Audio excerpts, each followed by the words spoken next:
Hola, muy buenas tardes a todos. Bienvenidos a nuestro conversatorio de esta semana. Tenemos un tema muy interesante, el nuevo paradigma en materia de fiscalización. Tenemos el honor de tener al maestro Fernando Castillo Borboya. Maestro Fernando, bienvenido a esta su casa, el conversatorio del grupo Orfe, del grupo Orozco Felgueres. A nombre de don Carlos le doy la más cordial bienvenida. Y Buenas pues tardes. lo presento con nuestro auditorio.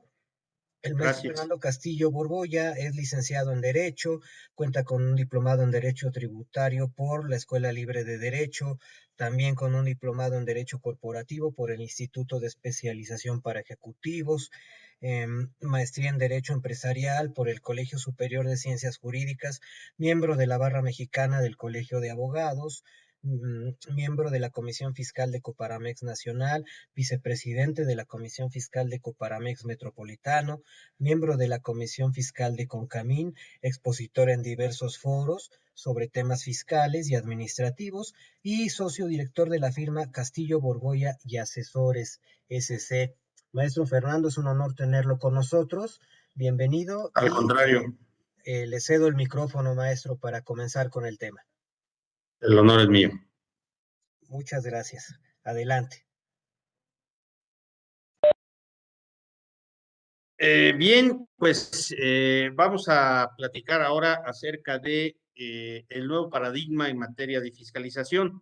Y yo me atrevo a afirmar eh, que estamos ante un nuevo paradigma porque desde mi punto de vista existen nuevos patrones y prácticas que encausan y delimitan la fiscalización en México que no encontramos, o por lo menos que no estaban arraigados hace un quiero agradecer a Grupo Orfe la oportunidad que me da para platicar con todos ustedes sobre este tema y en particular a don Carlos Orozco que me haya referencia de invitarme para pues con ustedes e interactuar en relación con la materia fiscal, en particular con el tema en particular que voy a abordar. Les decía yo que desde mi punto de vista estamos frente a nuevos patrones o prácticas en materia de fiscalización y esta aceleración yo la sustento en tres reflexiones fundamentales.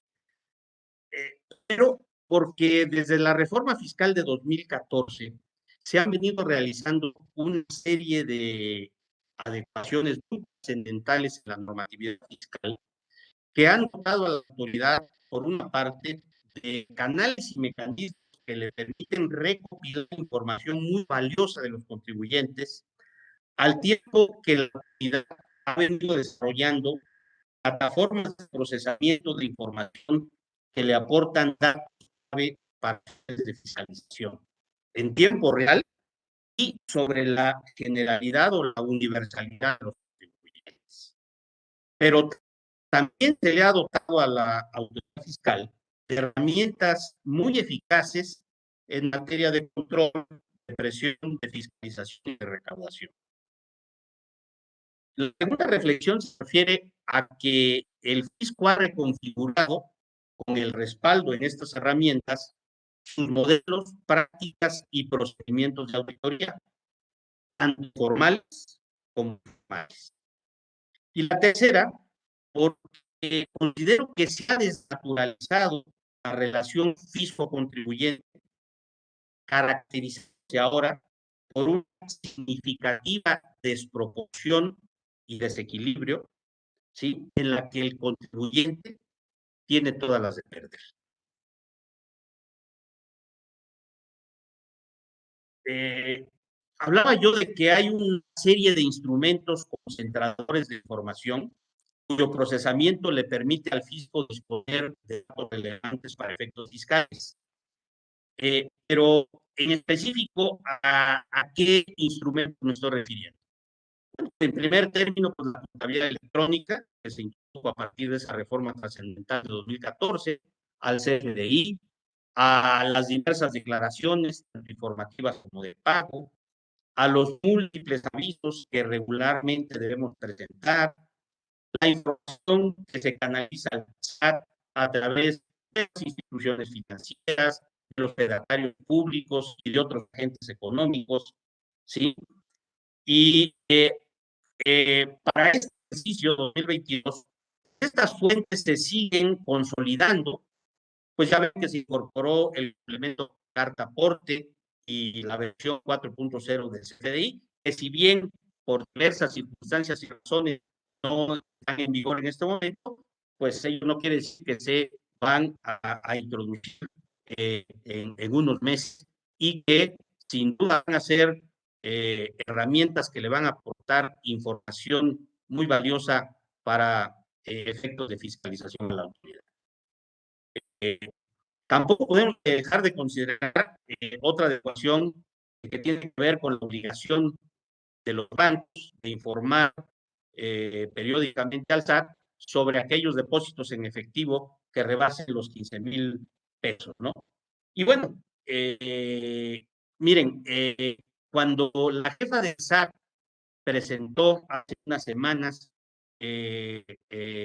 su llamada transformación del SAT, no sé si recuerdan, en una mañanera y después ya lo subió a su portal.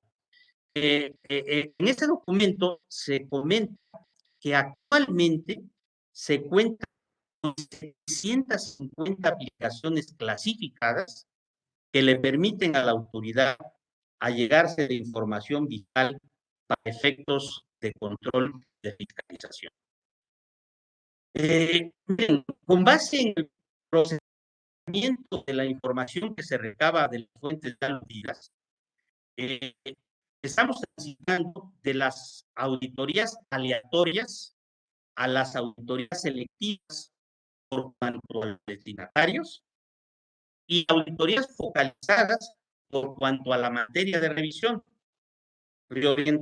Reorientación que podemos sintetizar en lo siguiente, ¿no? Si antes o en el pasado el fisco venía a ver qué encontraba, ahora porque encuentra, este viene y se acerca al contribuyente.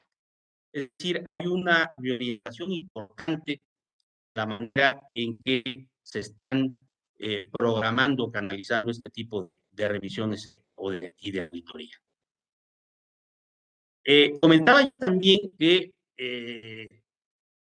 pues desde la reforma de 2014 se le viene dotando al fisco de un arsenal de instrumentos de control, de presión, de fiscalización y de recaudación, ¿sí? Y bueno, pues este arsenal actualmente es muy nutrido y podemos ubicar en él, por ejemplo, esquemas como la negativa al otorgamiento de la e-firma o del certificado de sello digital, la restricción temporal o la cancelación de estos sellos, la ampliación del catálogo de conductas que pueden implicar la comisión de un delito fiscal o que ameritan inclusive la prisión preventiva oficiosa, el aseguramiento y embargo de bienes, ahora también a través del uso tributario con la reforma que se acaba de hacer al artículo 151 bis del Código. También nos hemos encontrado que prácticamente para cualquier gestión o trámite nos requieren ya de la opinión favorable del cumplimiento de obligaciones fiscales, ¿sí? También se ha incrementado notablemente las presuntivas en detrimento del contribuyente, la incorporación al buró de crédito, ¿sí? Todos los deudores fiscales, la ampliación de los supuestos que detonan la responsabilidad solidaria y esquemas de fiscalización formal como pudieran ser las cartas de invitación, los requerimientos masivos o las tan temidas entrevistas profundas, ¿no? Ahora, con la reforma fiscal 2022, pues se han pedido reformar las herramientas, ¿sí? Y se incorporaron nuevos supuestos, restricción temporal, ¿sí? Y de cancelación definitiva de los certificados de sello digital. Y ahora, inclusive, si ya se llega a dar la cancelación del certificado, pues se eliminó la posibilidad de poder tramitar un caso de aclaración y los únicos caminos que nos quedan como contribuyentes, pues, es o autocorregirnos o bien impugnar dicha cancelación.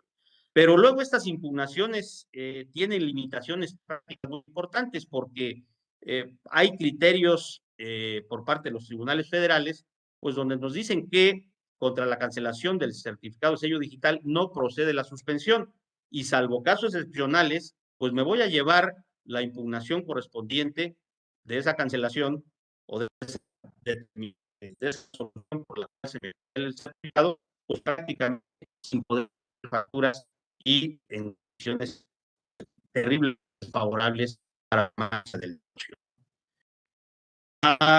Además, pues se introduce la negativa para otorgar, ya sea firma o el certificado de sello, de aquellas personas morales que tuviesen algún socio que ejerce el control efectivo y que pudiese ubicar en alguna o en alguna de las hipótesis que se prevén en el artículo 17 del Código Fiscal, como por ejemplo pudiera ser el que ese socio tuviera un crédito fiscal firme, lo hubiese garantizado, o bien que en los registros del SAT ese socio aparezca como no localizado. Estos pues créanme que no son extremos y que es probable que en empresas con un número de socios importantes, pues pudiese llegar a presentar el caso de que alguno de ellos tuviese como no. De hace poco, un caso en donde había un socio con un RFC duplicado y esa circunstancia digamos que la tomó la autoridad fiscal para no autorizar una de una firma hasta que no se corrigiera esa circunstancia. Entonces, estamos hablando que no son hipótesis muy extremas y que en ciertas condiciones pudiera alguno de los socios de la empresa incurrir en ellas, ¿no? Ahora, también una de las adecuaciones más controvertidas para este ejercicio tiene que ver con que la autoridad puede determinar las actos jurídicos y cuando esté ejerciendo facultades de comprobación.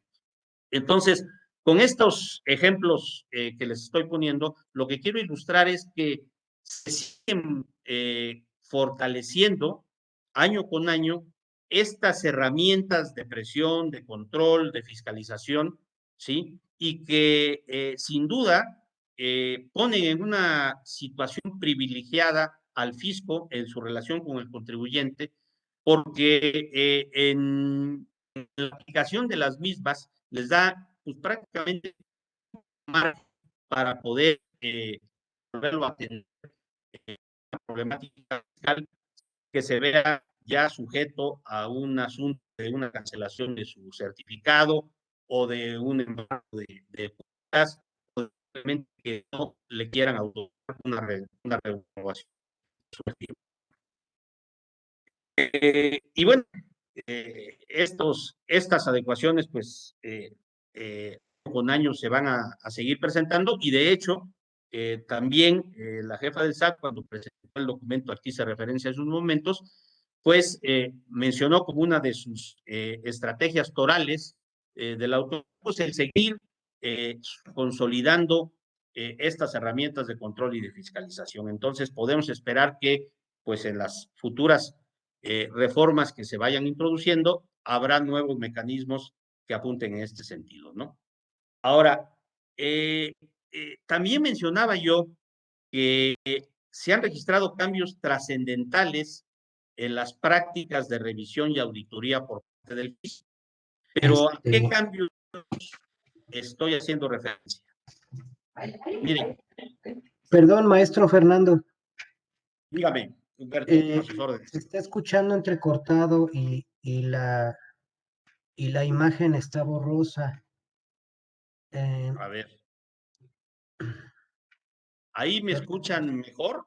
Tenemos unos ¿O comentarios aquí sigue? en el chat. Es un tema con el A ver. internet. ¿No hay manera de que se conecte por cable? lo tengo ya por el cable, pero A no ver, sé por qué tenga ahorita, a ver,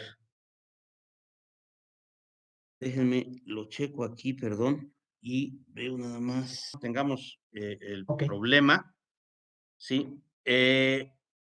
No sé si perfecto. me regreso más o menos qué tiempo estuvo la problemática esta de la interrupción. Bien, a ver, unos 5 minutos atrás, maestro. Bueno, digo, a riesgo de ser repetitivo, y les pido una disculpa por estos problemas técnicos, voy a tomar lo que estaba yo platicando eh, a partir de mencionar que estas herramientas de control y de presión a que hacía yo referencia, pues se han venido fortaleciendo con la reforma fiscal de 2022 y específicamente comentaba yo que pues están incrementando los supuestos de restricción temporal o de cancelación de los sellos digitales, ¿sí? Y comentábamos que si se llega a dar la cancelación, pues ya no hay posibilidad de tramitar un caso de aclaración y las únicas alternativas que me quedan pues es o la autocorrección o bien la impugnación de esa cancelación. Pero esa impugnación se va a dar en condiciones normalmente bastante críticas porque hay criterios de tribunales federales donde pues, nos dicen que no procede la suspensión tratándose de cancelación de sellos. Y entonces, salvo casos excepcionales, pues me voy a llevar todo el juicio con mis sellos cancelados, con todo lo que ello implica para la organización. Eh, otro de las adecuaciones para este ejercicio y que de alguna manera refuerzan estas herramientas de presión y fiscalización tiene que ver con la introducción de la negativa para otorgar la e-firma o el certificado de sello digital en aquellas personas morales que tengan socios que ejerzan el control efectivo y que se ubiquen en alguna de las diversas hipótesis a que hace referencia el artículo 17D del Código Fiscal. ¿Sí? Y por citar algunos ejemplos, si alguno de estos socios eh, eh, tuviera, por ejemplo, un crédito fiscal que no estuviese garantizado, pues a la persona moral no le van a, digamos, autorizar a renovar esa firma. O igual, si algún socio aparece en los registros de la autoridad fiscal como no localizado, pues igualmente no le van a permitir esa renovación o esa emisión de una e-firma o un certificado de sello digital. ¿Sí? Una de las adecuaciones que más controversia han generado también para este año tiene que ver con que la autoridad pues ya puede determinar la simulación de actos jurídicos cuando nos esté ejerciendo facultades de comprobación. Y para no variar, pues también se incrementaron los supuestos en los que se puede generar la responsabilidad solidaria, ya sea de socios, de directivos o de accionistas de una empresa, ¿no? ¿Ya me escucha bien?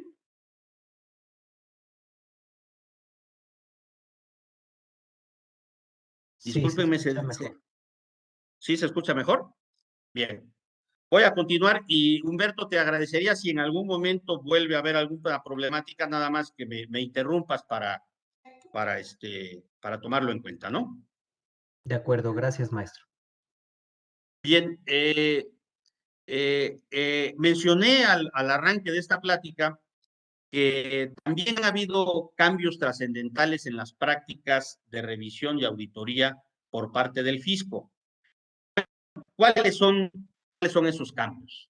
Eh, miren, las revisiones ahora me parece que son mucho más focalizadas, ¿sí? A partir de las inconsistencias y comportamientos atípicos de caídas recaudatorias o de desviaciones que se puedan detectar, o bien con base en los programas de fiscalización estratégica que ha venido desarrollando el SAT en los años recientes. ¿Sí? En la planeación de auditorías, por ejemplo, los modelos de riesgo dinámicos han sido fundamentales, pues le permiten a la autoridad identificar patrones de evasión, de elusión o de defraudación fiscal en determinados sectores económicos o en grupos o en ciertos grupos corporativos. O por lo menos, digo, a partir de esos supuestos patrones de evasión, se dejan venir con todo. Y si no, bueno, pues pregúntenle a los grandes contribuyentes que han sido pues el blanco de una serie de revisiones profundas y estratégicas que la autoridad ha venido desplegando. Y voy a reiterarlo por si no se escuchó hace un momento, que les decía yo que ahora estamos encontrándonos con una reversión en las auditorías, ¿no? Estamos tratando o transitando de esas auditorías aleatorias que se generaron hace muchos años a las auditorías focalizadas, ¿sí?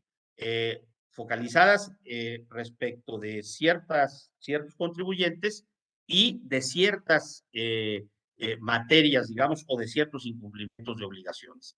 Y esta posibilidad de enfocar las auditorías hacia ciertos segmentos de contribuyentes o hacia ciertas materias, pues derivan justamente de esa recopilación y procesamiento de información vital que le permite a la autoridad planificar, ¿sí? Digamos, con mayor inteligencia el tipo de revisiones a las que estamos sometidos como contribuyentes. ¿Sí? Pero también, por otra parte, se está privilegiando la fiscalización informal sobre las auditorías convencionales. Cuando hablo yo de fiscalización informal, me estoy refiriendo a ciertas prácticas que se disfrazan como medios de control o como mecanismos de control, pero que en el fondo tienen mucho de ser actos de fiscalización, como por ejemplo los envíos de cartas de invitación o de requerimientos genéricos y las ya famosas entrevistas profundas, que sobre todo, si ustedes recuerdan en sus inicios, eran auténticos actos de extorsión institucionalizada sobre los contribuyentes. ¿Sí? ¿Y por qué creen ustedes que se está privilegiando la fiscalización informal? ¿Sí? Pues porque resulta más ágil, inmediatista y eficaz. Además, pues de que no está sujeta a los formalismos engorrosos ni a las exigencias del debido proceso, que sí deben respetarse en el ejercicio de facultades de comprobación, como una visita domiciliaria o una revisión de gabinete. Y los resultados de esta reorientación en las prácticas de fiscalización están a la vista. A pesar de que no se han creado nuevos impuestos y del nudo crecimiento de nuestra economía, la recaudación pues sigue a la alza.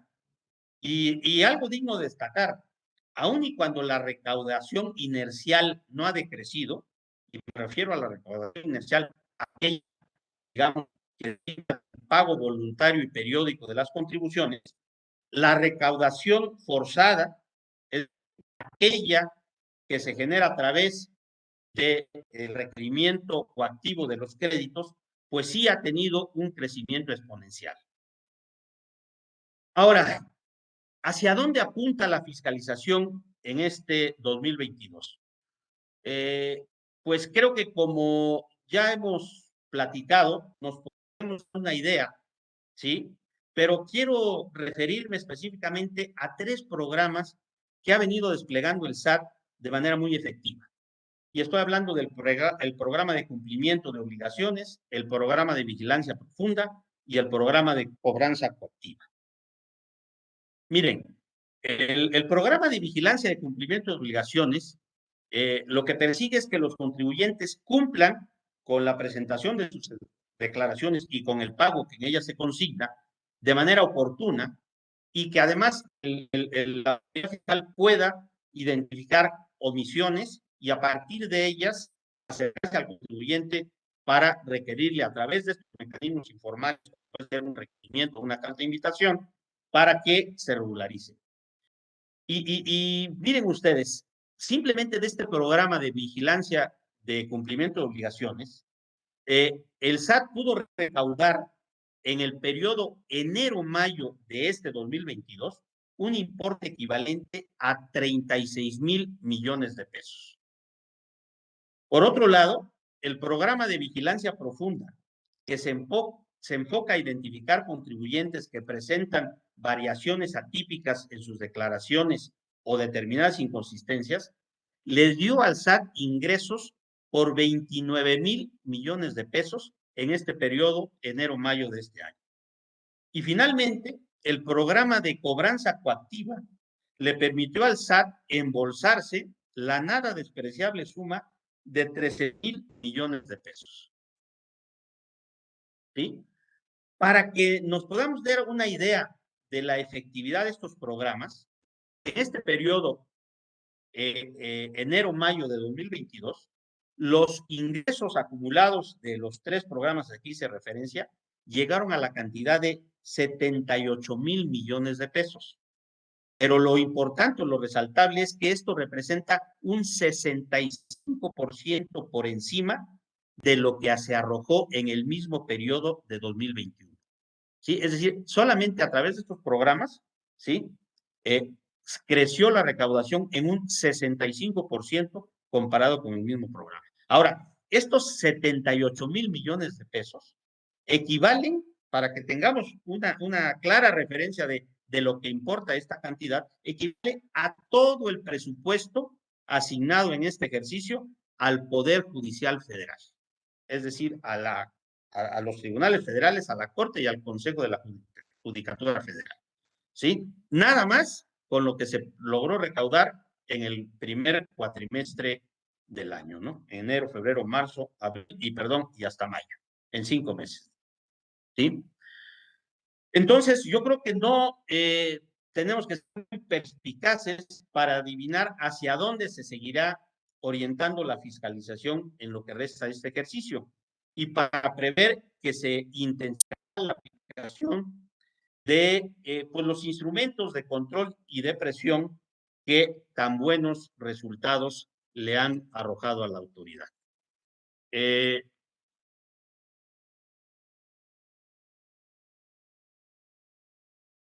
Miren, de igual manera, pues se visualiza que se va a continuar con el marcaje personal sobre los grandes contribuyentes, con base en el plan maestro que se presentó en abril pasado y que descansa en los siguientes ejes.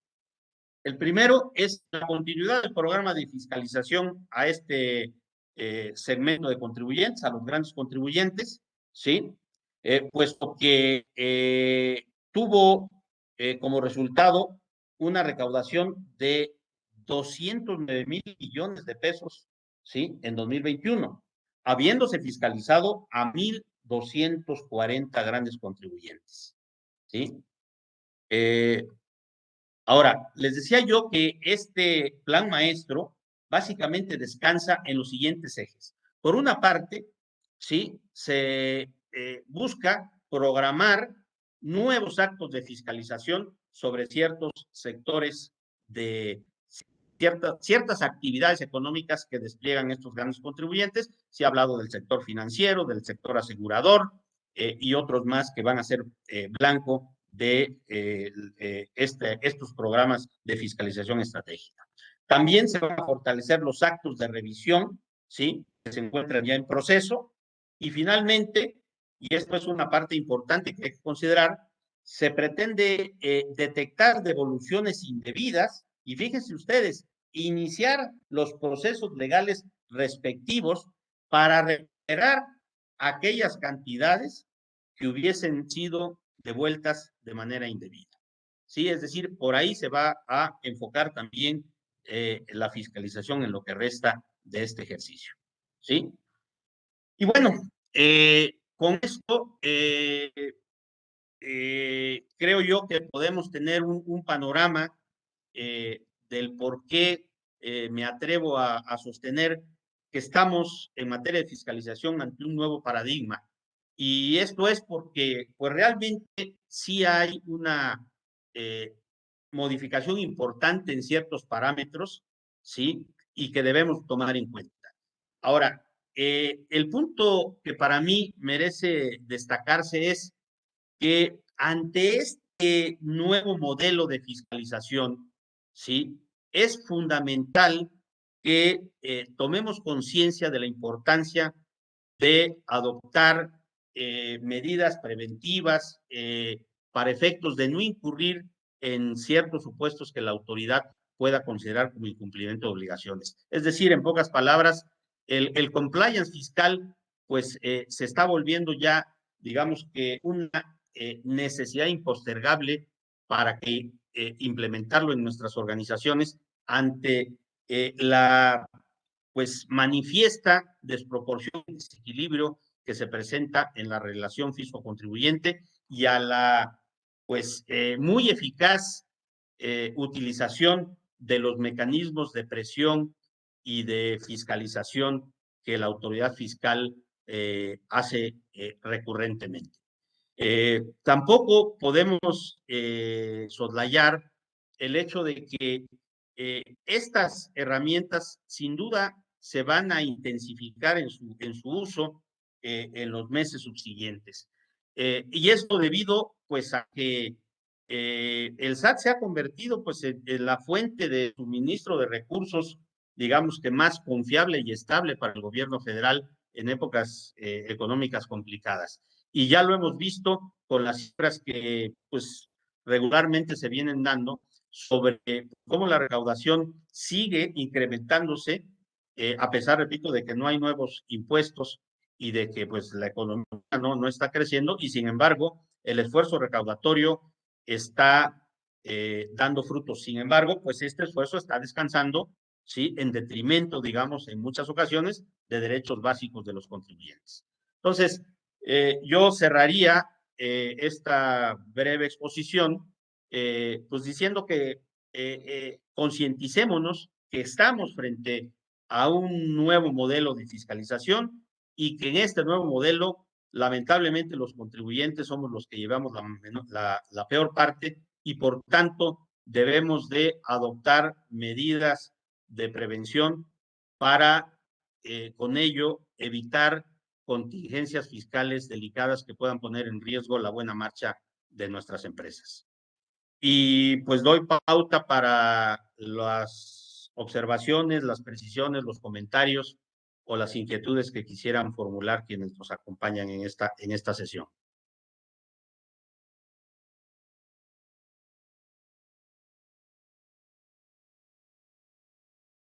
Bien.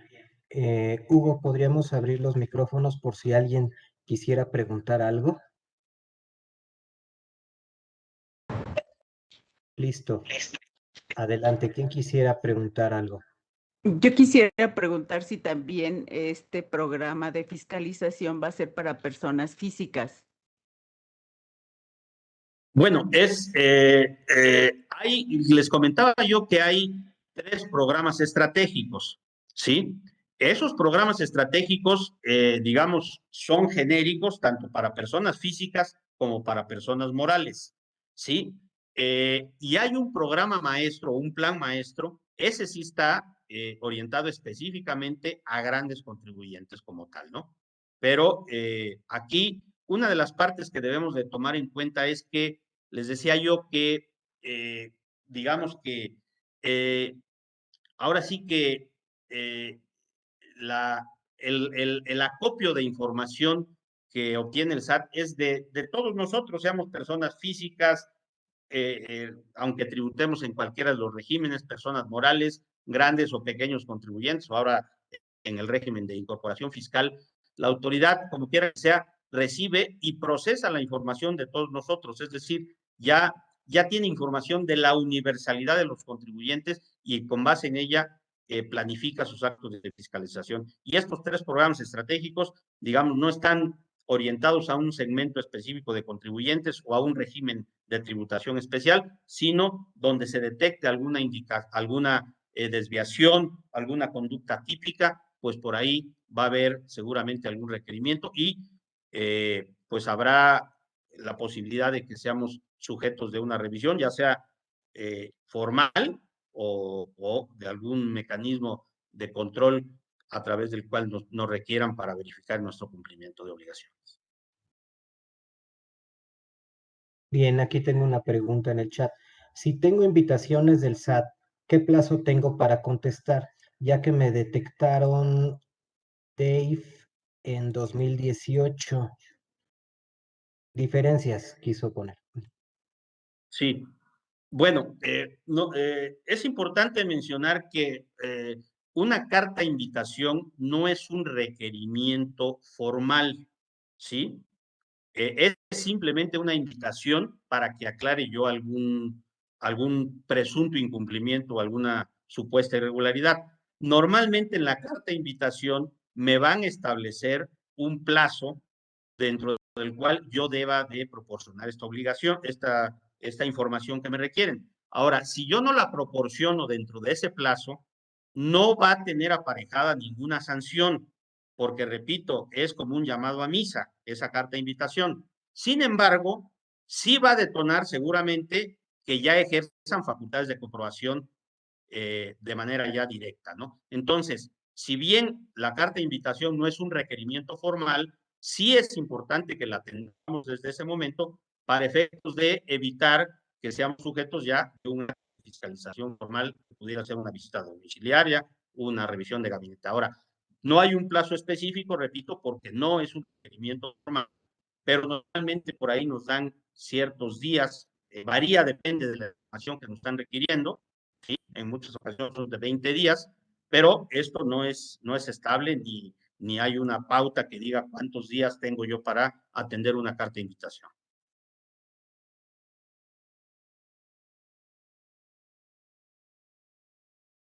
Correcto, aquí tengo otra. ¿Se podría tener acceso a las nuevas herramientas y estrategias del SAT? Por supuesto, esta información es pública. Miren, todos los datos que yo les compartí salieron de dos documentos, ¿sí?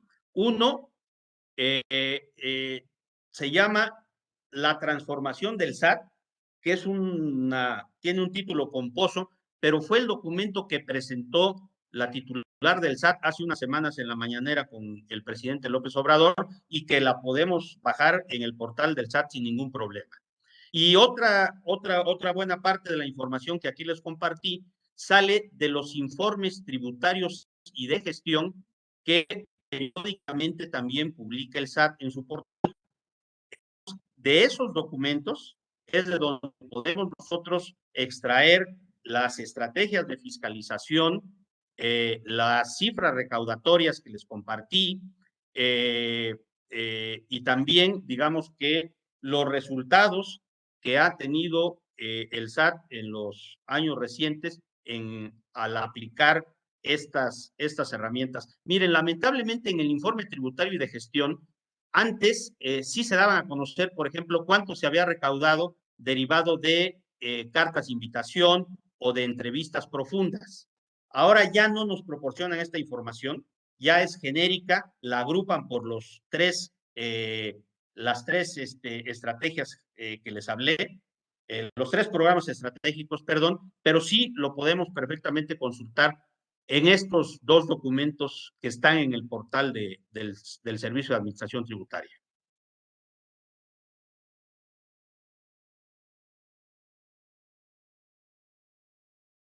Muy bien, ya está aquí con nosotros el maestro Carlos Orozco. Maestro Carlos, buenas tardes.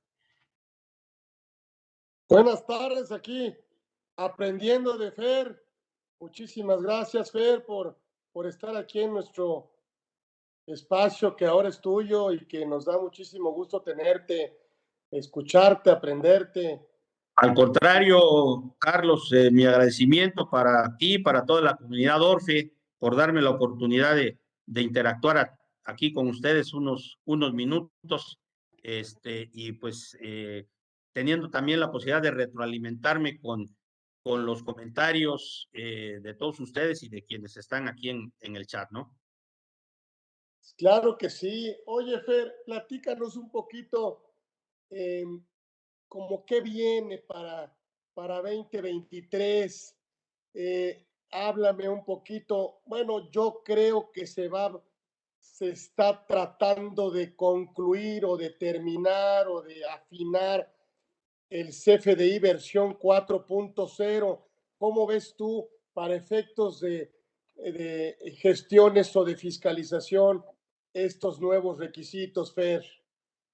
Pues mira, comentaba yo hace un momento, Carlos, que el SAT tiene mecanismos a través de los cuales recopila información valiosísima para luego procesarla y a partir de ese procesamiento detectar inconsistencias, conductas atípicas o algún otro tipo de irregularidad.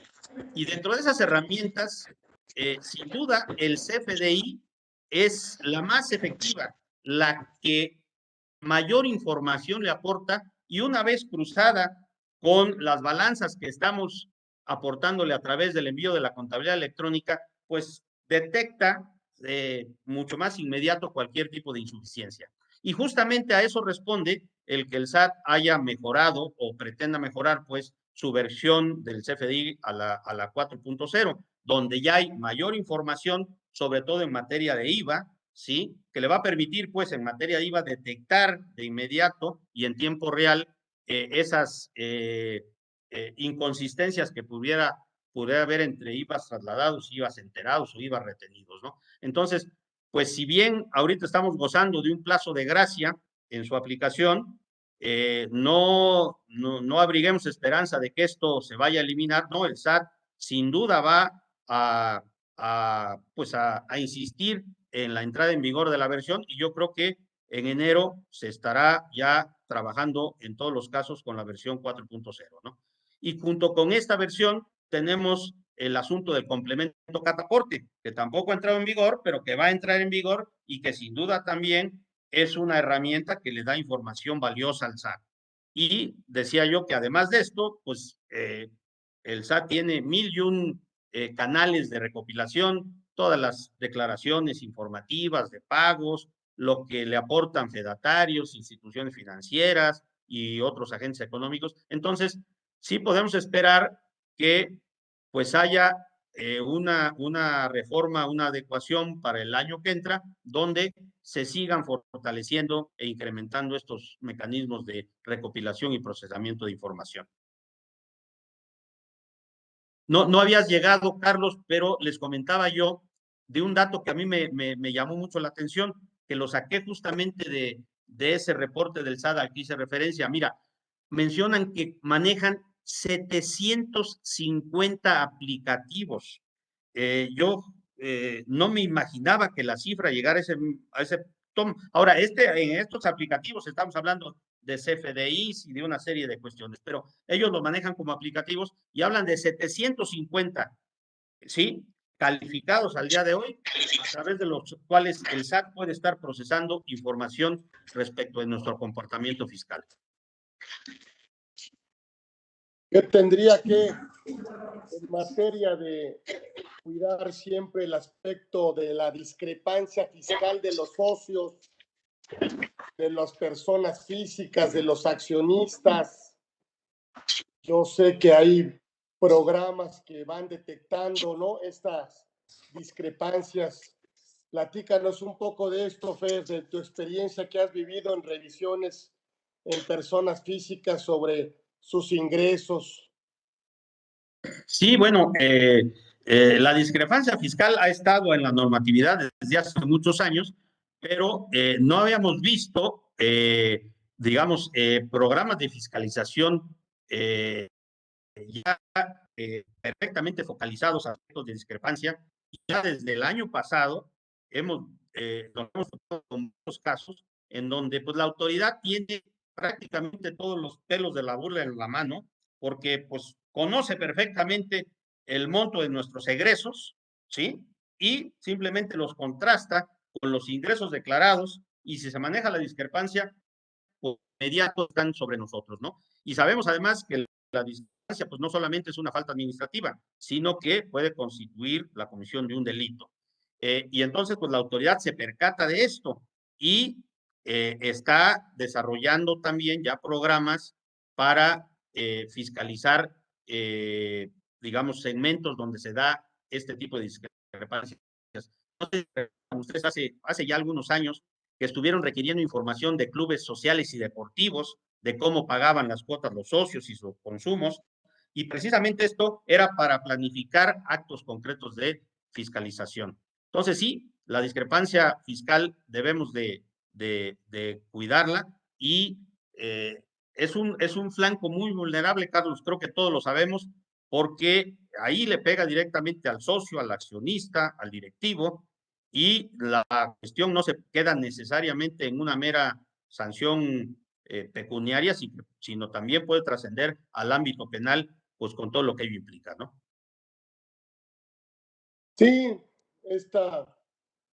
pues esta etapa que quiso iniciar la autoridad como fiscalización, obviamente la constancia de situación fiscal, la opinión de cumplimiento, todo el tema de tickets, notas de venta, estas fuentes de información que por supuesto, bueno, se van a la generación del CFDI, hasta el timbrado del CFDI en el tema de, bueno, pues yo creo que se seguirá, si tú estás de acuerdo, perfeccionando este timbrado a través del PAC, a través del SAT, estas validaciones adicionales que nos obliga este anexo 20 y 29 de la resolución miscelánea fiscal, estas matrices de errores, estos documentos técnicos.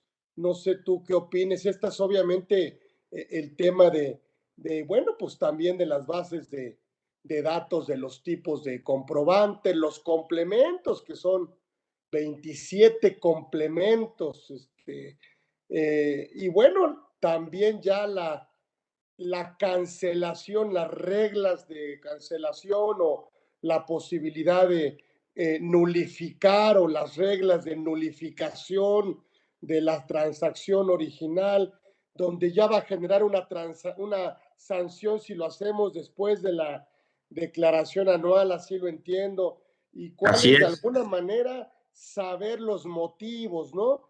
Los motivos de cancelación al obligarnos a utilizar la clave 01, la clave 02, la clave 03, la clave 04, y pues de alguna manera perseguir o fiscalizar estas solicitudes de cancelación por las operaciones realizadas.